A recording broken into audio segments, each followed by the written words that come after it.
Welcome to today's Triple Z. The Triple Z podcast is a daily program that you can use to help you fall asleep each night. Just turn down the volume, lay back, relax, and enjoy as you fall asleep. The War of the Worlds is a science fiction novel written by H.G. Wells, first published in 1898. It is one of Wells' most famous works and is considered a classic of the science fiction genre. The story is about an alien invasion of Earth by Martians, and it has been adapted into various forms of media over the years, including movies, radio broadcasts, and television shows. It is not only a thrilling science fiction adventure, but also a commentary on the vulnerability of human civilization and the dangers of unchecked technological advancement. It explores themes of survival, the unpredictability of the natural world, and the clash between different species. If you enjoy our program, please be sure to write us a review on your podcast platform and share us with a friend. You both might sleep just a little better at night. Our website is Z, that's 3z's.media. You can also like and share our content on Facebook or our Instagram account ZZZ Media Podcast. Music for today's episode was provided by the Sleep channel on Spotify. What we saw from the ruined house. After eating, we crept back to the scullery, and there I must have dozed again, for when presently I looked round, I was alone. The thudding vibration continued with wearisome persistence. I whispered for the curate several times, and at last felt my way to the door of the kitchen. It was still daylight, and I perceived him across the room, lying against the triangular hole that looked out upon the Martians. His shoulders were hunched, so that his head was hidden from me. I could hear a number of noises almost like those in an engine shed, and the place rocked with that beating thud. Through the aperture in the wall, I could see the top of a tree touched with gold and the warm blue of a tranquil evening sky. For a minute or so I remained watching the curate, and then I advanced, crouching and stepping with extreme care amid the broken crockery that littered the floor. I touched the curate's leg, and he started so violently that a mass of plaster went sliding down outside and fell with a loud impact. I gripped his arm, fearing he might cry out, and for a long time we crouched motionless. Then I turned to see how much of our rampart remained. The detachment of the plaster had left a vertical slit open in the debris, and by raising myself cautiously across a beam, I was able to see out of this gap into what had been overnight a quiet suburban roadway. Vast, indeed, was the change that we beheld. The fifth cylinder must have fallen right into the midst of the house we had first visited. The building had vanished, completely smashed, pulverized, and dispersed by the blow. The cylinder lay now far beneath the original foundations, deep in a hole, already vastly larger than the pit I had looked into at Woking. The earth all round it had splashed under that tremendous impact. Splashed is the only word, and lay in heaped piles that hid the masses of the adjacent houses. It had behaved exactly like mud under the violent blow of a hammer. Our house had collapsed backward. The front portion, even on the ground floor, had been destroyed completely. By a chance the kitchen and scullery had escaped, and stood buried now under soil and ruins, closed in by tons of earth on every side save towards the cylinder. Over that aspect we hung now on the very edge of the great circular pit the Martians were engaged in making. The heavy beating sound was evidently just behind us, and ever and again a bright green vapor drove up like a veil across our peephole. The cylinder was already opened in the center of the pit, and on the farther edge of the pit, Amid the smashed and gravel-heaped shrubbery, one of the great fighting machines, deserted by its occupant, stood stiff and tall against the evening sky. At first, I scarcely noticed the pit and the cylinder, although it has been convenient to describe them first, on account of the extraordinary glittering mechanism I saw busy in the excavation, and on account of the strange creatures that were crawling slowly and painfully across the heaped mold near it. The mechanism it certainly was that held my attention first.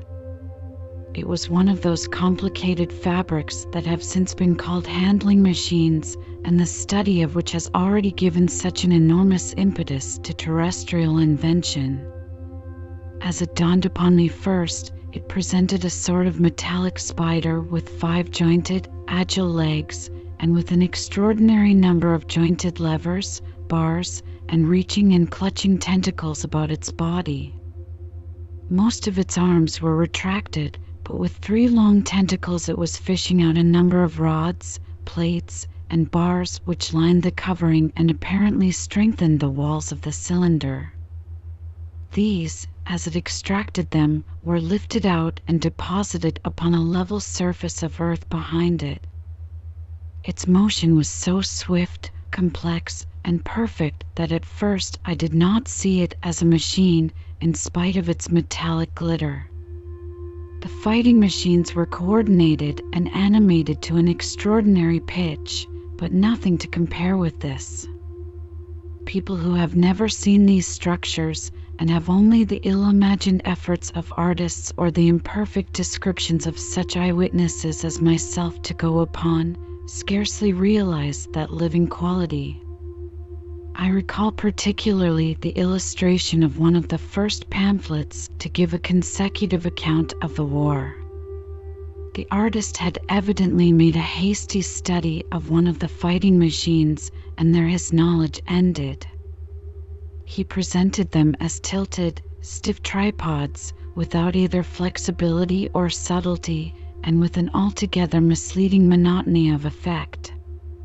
The pamphlet containing these renderings had a considerable vogue, and I mention them here simply to warn the reader against the impression they may have created. They were no more like the Martians I saw in action than a Dutch doll is like a human being. To my mind, the pamphlet would have been much better without them. At first, I say, the handling machine did not impress me as a machine, but as a crab-like creature with a glittering integument, the controlling Martian whose delicate tentacles actuated its movements seeming to be simply the equivalent of the crab's cerebral portion.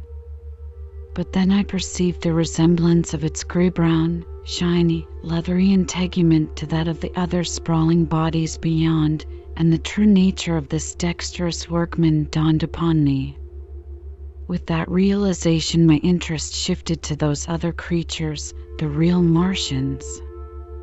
Already I had had a transient impression of these, and the first nausea no longer obscured my observation.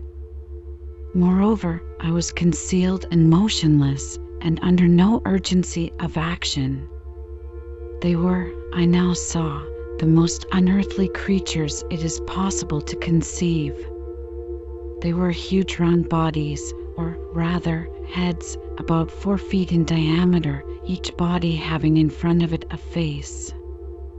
This face had no nostrils. Indeed, the Martians do not seem to have had any sense of smell, but it had a pair of very large dark-colored eyes, and just beneath this a kind of fleshy beak. In the back of this head or body, I scarcely know how to speak of it, was the single tight tympanic surface, since known to be anatomically an ear, though it must have been almost useless in our dense air. In a group round the mouth were 16 slender, almost whip-like tentacles, arranged in 2 bunches of 8 each. These bunches have since been named rather aptly by that distinguished anatomist, Professor Howe's, the hands. Even as I saw these Martians for the first time, they seemed to be endeavoring to raise themselves on these hands, but of course, with the increased weight of terrestrial conditions, this was impossible. There is reason to suppose that on Mars they may have progressed upon them with some facility. The internal anatomy, I may remark here, as dissection has since shown, was almost equally simple. The greater part of the structure was the brain, sending enormous nerves to the eyes, ear, and tactile tentacles. Besides this were the bulky lungs, into which the mouth opened, and the heart and its vessels. The pulmonary distress caused by the denser atmosphere and greater gravitational attraction was only too evident in the convulsive movements of the outer skin. And this was the sum of the Martian organs. Strange as it may seem to a human being, all the complex apparatus of digestion, which makes up the bulk of our bodies, did not exist in the Martians. They were heads, merely heads. Entrails they had none. They did not eat, much less digest. Instead, they took the fresh, living blood of other creatures and injected it into their own veins. I have myself seen this being done, as I shall mention in its place. But, squeamish as I may seem, I cannot bring myself to describe what I could not endure even to continue watching. Let it suffice to say, blood obtained from a still living animal, in most cases from a human being, was run directly by means of a little pipette into the recipient canal. The bare idea of this is no doubt horribly repulsive to us, but at the same time I think that we should remember how repulsive our carnivorous habits would seem to an intelligent rabbit. The physiological advantages of the practice of injection are undeniable, if one thinks of the tremendous waste of human time and energy occasioned by eating and the digestive process. Our bodies are half made up of glands and tubes and organs, occupied in turning heterogeneous food into blood. The digestive processes and their reaction upon the nervous system sap our strength and color our minds. Men go happy or miserable as they have healthy or unhealthy livers or sound gastric glands. But the Martians were lifted above all these organic fluctuations of mood and emotion. Their undeniable preference for men as their source of nourishment is partly explained by the nature of the remains of the victims they had brought with them as provisions from Mars. These creatures, to judge from the shriveled remains that have fallen into human hands, were bipeds with flimsy, silicious skeletons, almost like those of the silicious sponges, and feeble musculature, standing about 6 feet high and having round, erect heads and large eyes in flinty sockets. 2 or 3 of these seem to have been brought in each cylinder, and all were killed before Earth was reached. It was just as well for them, for the mere attempt to stand upright upon our planet would have broken every bone in their bodies. And while I am engaged in this description, I may add in this place certain further details which, although they were not all evident to us at the time, will enable the reader who is unacquainted with them to form a clearer picture of these offensive creatures. In 3 other points, their physiology differed strangely from ours. Their organisms did not sleep any more than the heart of man sleeps. Since they had no extensive muscular mechanism to recuperate, that periodical extinction was unknown to them. They had little or no sense of fatigue, it would seem. On Earth, they could never have moved without effort, yet even to the last they kept in action. In 24 hours, they did 24 hours of work, as even on Earth is perhaps the case with the ants.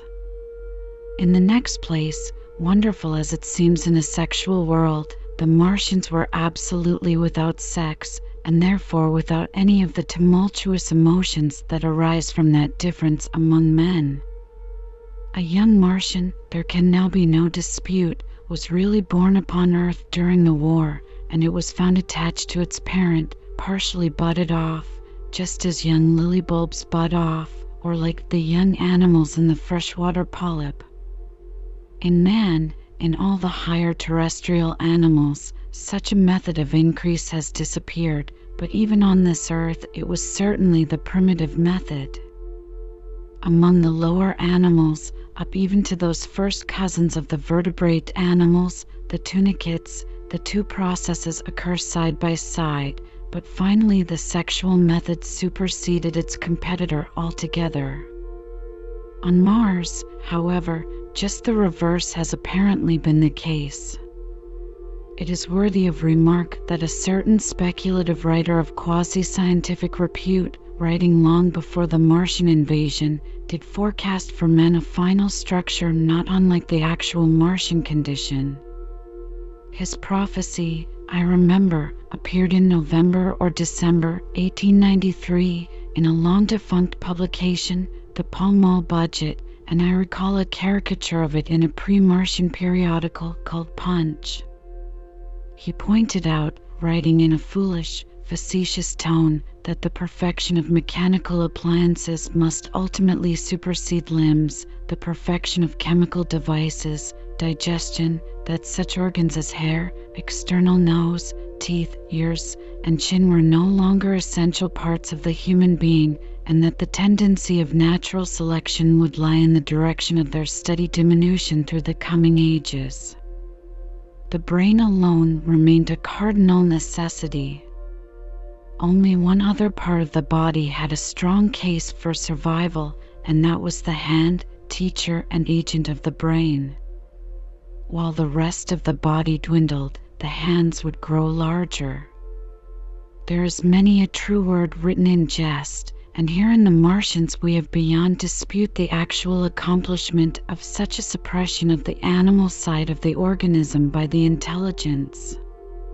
To me, it is quite credible that the Martians may be descended from beings not unlike ourselves, by a gradual development of brain and hands, the latter giving rise to the two bunches of delicate tentacles at last, at the expense of the rest of the body. Without the body, the brain would, of course, become a mere selfish intelligence, without any of the emotional substratum of the human being. The last salient point in which the systems of these creatures differed from ours was in what one might have thought a very trivial particular. Microorganisms, which cause so much disease and pain on Earth, have either never appeared upon Mars or Martian sanitary science eliminated them ages ago. 100 diseases, all the fevers and contagions of human life, consumption, cancers, tumors, and such morbidities, never enter the scheme of their life. And speaking of the differences between the life on Mars and terrestrial life, I may allude here to the curious suggestions of the red weed. Apparently, the vegetable kingdom in Mars, instead of having green for a dominant color, is of a vivid blood red tint. At any rate, the seeds which the Martians, intentionally or accidentally, brought with them gave rise in all cases to red-colored growths. Only that known popularly as the red weed, however, gained any footing in competition with terrestrial forms. The red creeper was quite a transitory growth, and few people have seen it growing. For a time, however, the redweed grew with astonishing vigor and luxuriance. It spread up the sides of the pit by the third or fourth day of our imprisonment, and its cactus-like branches formed a carmine fringe to the edges of our triangular window. And afterwards I found it broadcast throughout the country, and especially wherever there was a stream of water. The Martians had what appears to have been an auditory organ, a single round drum at the back of the head body, and eyes with a visual range not very different from ours, except that, according to Phillips, blue and violet were as black to them. It is commonly supposed that they communicated by sounds and tentacular gesticulations. This is asserted, for instance, in the able but hastily compiled pamphlet, written evidently by someone not an eyewitness of Martian actions, to which I have already alluded, and which, so far, has been the chief source of information concerning them. Now no surviving human being saw so much of the Martians in action as I did. I take no credit to myself for an accident, but the fact is so. And I assert that I watched them closely time after time, and that I have seen 4, 5, and, once, 6 of them sluggishly performing the most elaborately complicated operations together without either sound or gesture. Their peculiar hooting invariably preceded feeding. It had no modulation, and was, I believe, in no sense a signal, but merely the expiration of air preparatory to the suctional operation.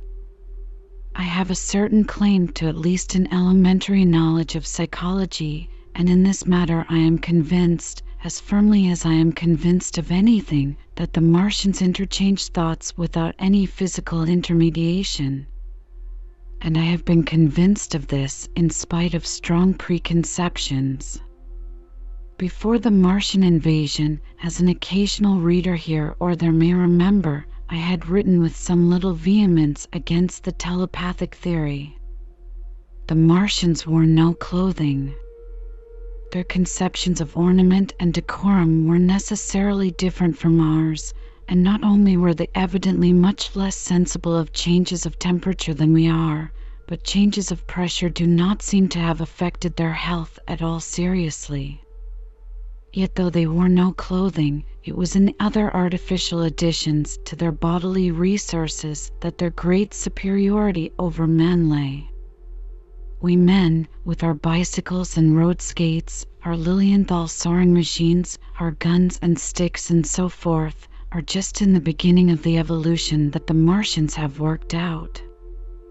They have become practically mere brains, wearing different bodies according to their needs, just as men wear suits of clothes and take a bicycle in a hurry or an umbrella in the wet. And of their appliances, perhaps nothing is more wonderful to a man than the curious fact that what is the dominant feature of almost all human devices in mechanism is absent. The wheel is absent. Among all the things they brought to earth, there is no trace or suggestion of their use of wheels. One would have at least expected it in locomotion. And in this connection it is curious to remark that even on this earth nature has never hit upon the wheel, or has preferred other expedients to its development. And not only did the Martians either not know of, which is incredible, or abstain from, the wheel, but in their apparatus singularly little use is made of the fixed pivot or relatively fixed pivot, with circular motions thereabout confined to one plane. Almost all the joints of the machinery present a complicated system of sliding parts moving over small but beautifully curved friction bearings. And while upon this matter of detail, it is remarkable that the long leverages of their machines are in most cases actuated by a sort of sham musculature of the discs and an elastic sheath, these discs become polarized and drawn closely and powerfully together when traversed by a current of electricity.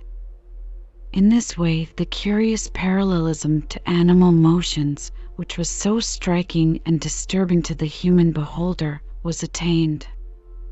Such quasi-muscles abounded in the crab-like handling machine which, on my first peeping out of the slit, I watched unpacking the cylinder.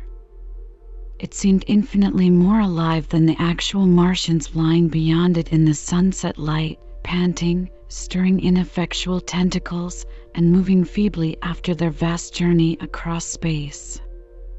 While I was still watching their sluggish motions in the sunlight, and noting each strange detail of their form, the curate reminded me of his presence by pulling violently at my arm.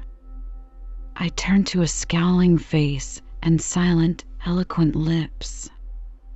He wanted the slit, which permitted only one of us to peep through, and so I had to forego watching them for a time while he enjoyed that privilege. When I looked again, the busy handling machine had already put together several of the pieces of apparatus it had taken out of the cylinder into a shape having an unmistakable likeness to its own, and down on the left a busy little digging mechanism had come into view, emitting jets of green vapor and working its way around the pit, excavating and embanking in a methodical and discriminating manner. This it was which had caused the regular beating noise and the rhythmic shocks that had kept our ruinous refuge quivering. It piped and whistled as it worked. So far as I could see, the thing was without a directing Martian at all. 3. The days of imprisonment. The arrival of a second fighting machine drove us from our peephole into the scullery, for we feared that from his elevation the Martian might see down upon us behind our barrier. At a later date, we began to feel less in danger of their eyes, for to an eye in the dazzle of the sunlight outside our refuge must have been blank blackness, but at first the slightest suggestion of approach drove us into the scullery in heart-throbbing retreat. Yet terrible as was the danger we incurred, the attraction of peeping was for both of us irresistible. And I recall now with a sort of wonder that, in spite of the infinite danger in which we were between starvation and a still more terrible death, we could yet struggle bitterly for that horrible privilege of sight. We would race across the kitchen in a grotesque way between eagerness and the dread of making a noise, and strike each other and thrust and kick within a few inches of exposure. The fact is that we had absolutely incompatible dispositions and habits of thought and action, and our danger and isolation only accentuated the incompatibility. At Halliford, I had already come to hate the curate's trick of helpless exclamation, his stupid rigidity of mind. His endless muttering monologue vitiated every effort I made to think out a line of action, and drove me at times, thus pent up and intensified, almost to the verge of craziness. He was as lacking in restraint as a silly woman. He would weep for hours together, and I verily believe that to the very end this spoiled child of life thought his weak tears in some way efficacious. And I would sit in the darkness unable to keep my mind off him by reason of his importunities. He ate more than I did, and it was in vain I pointed out that our only chance of life was to stop in the house until the Martians had done with their pit, that in that long patience a time might presently come when we should need food. He ate and drank impulsively in heavy meals at long intervals. He slept little. As the days wore on, his utter carelessness of any consideration so intensified our distress and danger that I had, much as I loathed doing it, to resort to threats, and at last to blows. That brought him to reason for a time. But he was one of those weak creatures, void of pride, timorous, anemic, hateful souls, full of shifty cunning, who face neither God nor man, who face not even themselves. It is disagreeable for me to recall and write these things, but I set them down that my story may lack nothing. Those who have escaped the dark and terrible aspects of life will find my brutality, my flush of rage, and our final tragedy easy enough to blame, for they know what is wrong as well as any, but not what is possible to tortured men. But those who have been under the shadow, who have gone down at last to elemental things, will have a wider charity. And while within we fought out our dark, dim contest of whispers, snatched food and drink, and gripping hands and blows, without, in the pitiless sunlight of that terrible June, was the strange wonder, the unfamiliar routine of the Martians in the pit. Let me return to those first new experiences of mine. After a long time, I ventured back to the peephole to find that the newcomers had been reinforced by the occupants of no fewer than 3 of the fighting machines. These last had brought with them certain fresh appliances that stood in an orderly manner about the cylinder. The second handling machine was now completed, and was busied in serving one of the novel contrivances the big machine had brought. This was a body resembling a milk can in its general form, above which oscillated a pear-shaped receptacle, and from which a stream of white powder flowed into a circular basin below. The oscillatory motion was imparted to this by one tentacle of the handling machine. With two spatulate hands, the handling machine was digging out and flinging masses of clay into the pear-shaped receptacle above, while with another arm it periodically opened a door and removed rusty and blackened clinkers from the middle part of the machine. Another steely tentacle directed the powder from the basin along a ribbed channel towards some receiver that was hidden from me by the mound of bluish dust. From this unseen receiver, a little thread of green smoke rose vertically into the quiet air. As I looked, the handling machine, with a faint and musical clinking, extended, telescopic fashion, a tentacle that had been a moment before a mere blunt projection until its end was hidden behind the mound of clay. In another second, it had lifted a bar of white aluminium into sight, untarnished as yet, and shining dazzlingly, and deposited it in a growing stack of bars that stood at the side of the pit. Between sunset and starlight, this dexterous machine must have made more than 100 such bars out of the crude clay, and the mound of bluish dust rose steadily until it topped the side of the pit. The contrast between the swift and complex movements of these contrivances and the inert, panting clumsiness of their masters was acute, and for days I had to tell myself repeatedly that these latter were indeed the living of the two things. The curate had possession of the slit when the first men were brought to the pit. I was sitting below, huddled up, listening with all my ears. He made a sudden movement backward, and I, fearful that we were observed, crouched in a spasm of terror. He came sliding down the rubbish and crept beside me in the darkness, inarticulate, gesticulating, and for a moment I shared his panic. His gesture suggested a resignation of the slit, and after a little while my curiosity gave me courage, and I rose up, stepped across him, and clambered up to it. At first I could see no reason for his frantic behavior. The twilight had now come, the stars were little and faint, but the pit was illuminated by the flickering green fire that came from the aluminium making. The whole picture was a flickering scheme of green gleams and shifting rusty black shadows, strangely trying to the eyes. Over and through it all went the bats, heeding it not at all.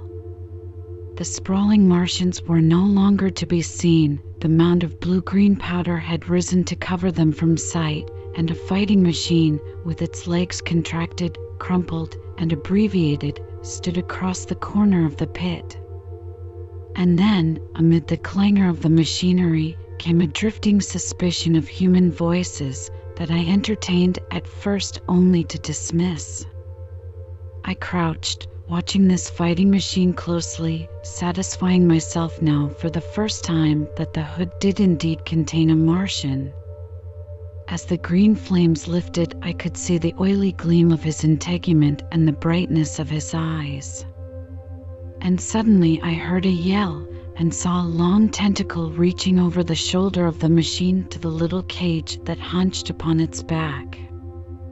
Then something struggling violently was lifted high against the sky, a black, vague enigma against the starlight, and as this black object came down again, I saw by the green brightness that it was a man. For an instant he was clearly visible. He was a stout, ruddy, middle-aged man, well-dressed. 3 days before, he must have been walking the world, a man of considerable consequence. I could see his staring eyes and gleams of light on his studs and watch chain. He vanished behind the mound, and for a moment there was silence. And then began a shrieking and a sustained and cheerful hooting from the Martians. I slid down the rubbish, struggled to my feet, clapped my hands over my ears, and bolted into the scullery. The curate, who had been crouching silently with his arms over his head, looked up as I passed, cried out quite loudly at my desertion of him and came running after me. That night, as we lurked in the scullery, balanced between our horror and the terrible fascination this peeping had, although I felt an urgent need of action, I tried in vain to conceive some plan of escape. But afterwards, during the second day, I was able to consider our position with great clearness. The curate, I found, was quite incapable of discussion. This new and culminating atrocity had robbed him of all vestiges of reason or forethought. Practically, he had already sunk to the level of an animal. But as the saying goes, I gripped myself with both hands. It grew upon my mind, once I could face the facts, that terrible as our position was, there was as yet no justification for absolute despair. Our chief chance lay in the possibility of the Martians making the pit nothing more than a temporary encampment. Or even if they kept it permanently, they might not consider it necessary to guard it, and a chance of escape might be afforded us. I also weighed very carefully the possibility of our digging a way out in a direction away from the pit, but the chances of our emerging within sight of some sentinel fighting machine seemed at first too great. And I should have had to do all the digging myself. The curate would certainly have failed me. It was on the third day, if my memory serves me right, that I saw the lad killed. It was the only occasion on which I actually saw the Martians feed. After that experience, I avoided the hole in the wall for the better part of a day.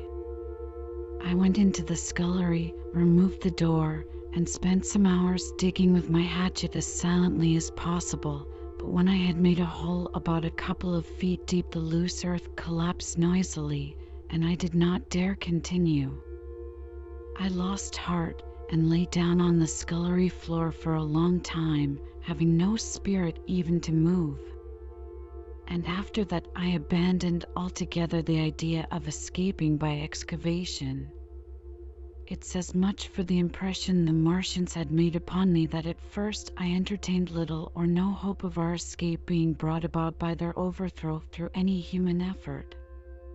But on the fourth or fifth night I heard a sound like heavy guns.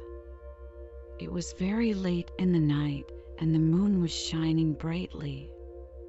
The Martians had taken away the excavating machine, and, save for a fighting machine that stood in the remoter bank of the pit and a handling machine that was buried out of my sight in a corner of the pit immediately beneath my peephole, the place was deserted by them.